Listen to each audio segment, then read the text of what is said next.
Art is theft. Hi, welcome to our classical music improvisation channel. I'm Robert. I was just reading the book Steal Like an Artist by Austin Kleon, and it's about what I believe to be one of the cornerstones of improvisation in classical music. So of course I was dying to share it with you in a video. Now I will take Bach's Flute Partita, and specifically the Allemande, as an example for applying these steely ideas.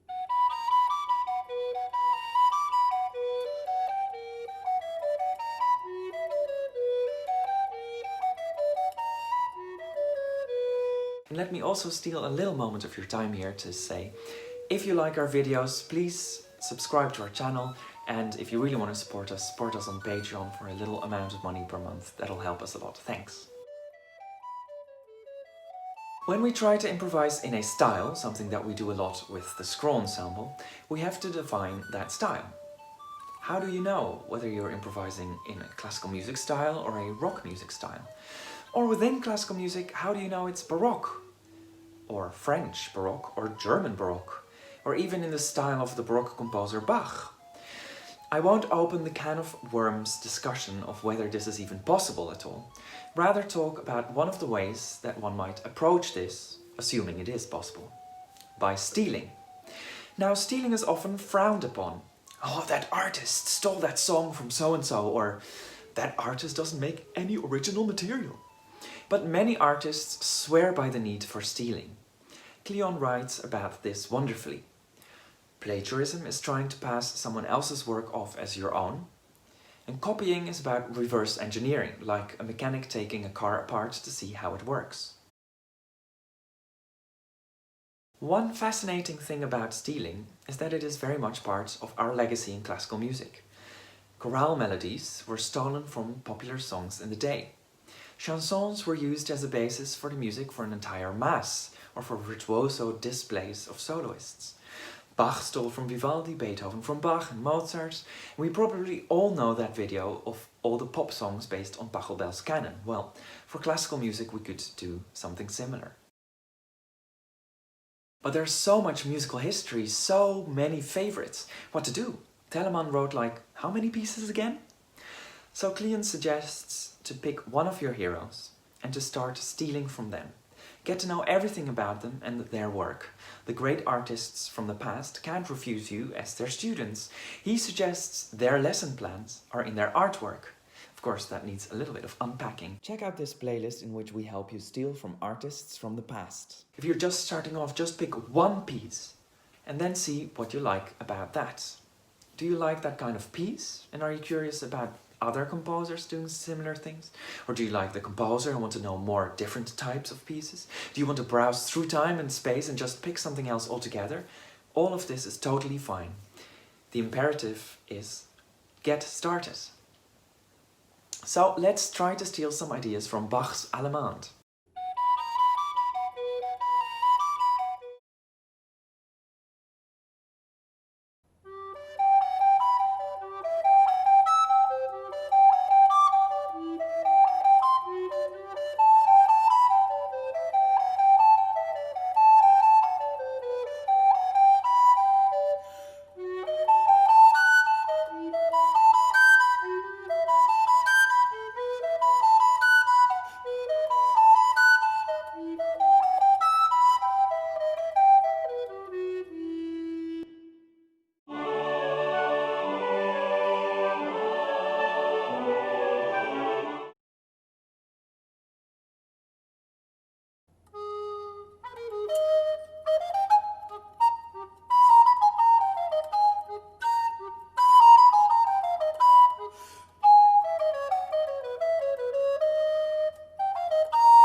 Kleon's book has several other ideas worth noting.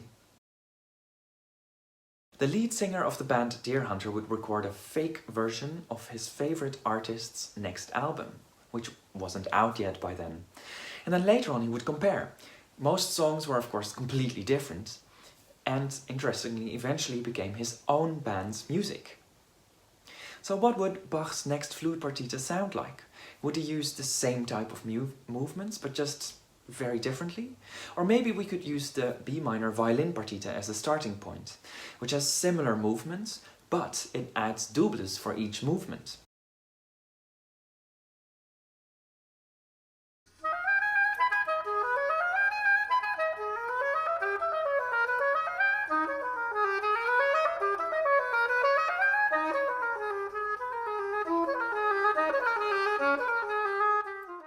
Obviously, I will never be able to improvise anything near Bach's next flute partita, but that is not the point. It is our failure to become our perceived ideal that ultimately defines us and makes us unique. I also saw this interview with famous early music personality and specialist Ton Koopman. He said he was just trying to play like his teacher Gustav Leonhardt in the lessons. And he was convinced he was doing exactly that. Whereas Leonhardt himself, and later also Koopman himself, said that this was not at all the case. And in failing to do so, Koopman found himself. It's that difference between that ideal and our failed copy that makes us, and that is worth chasing after. Another approach can also be to take a favorite work and ask, what did the artist not make or do with it? How about a partita with a waltz, or a movement with imitation like Telemann does in his flute fantasias?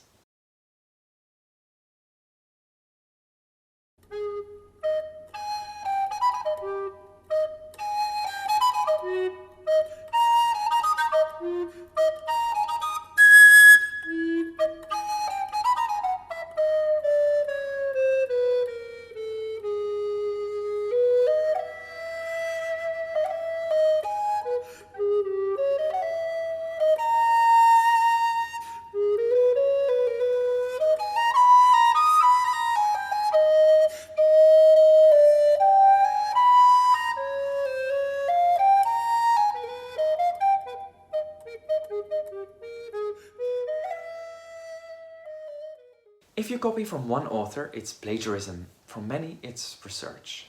For this, we could look at other solo Allemandes, mainly in Bach's output for violin and cello, and compare those to the flute partita Allemande.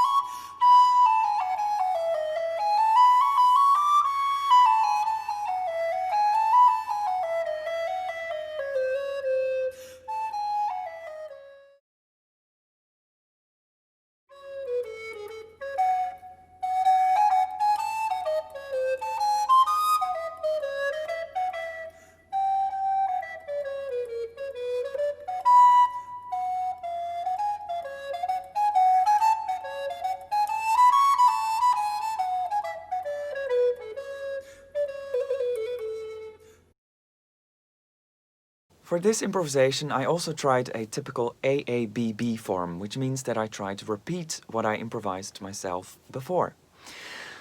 Find out on Patreon whether I actually succeeded. And on Patreon I also explain how I got to these types and explain more about the relation between Bach's Allemande and the improvisations that I came up with.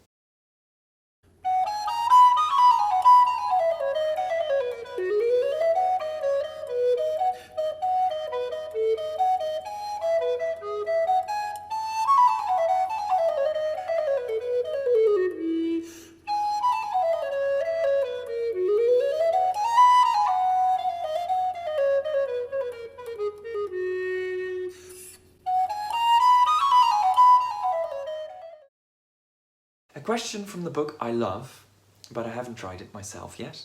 If all your favorite makers got together and collaborated, what would they make with you leading the crew? Everything that needs to be said has already been said. But since no one was listening, everything must be said again. And perhaps from one of the most original artists ever, those who do not want to imitate anything produce nothing. Thank you so much for watching. I hope this was interesting. Don't forget to follow, like, subscribe, and see you next week.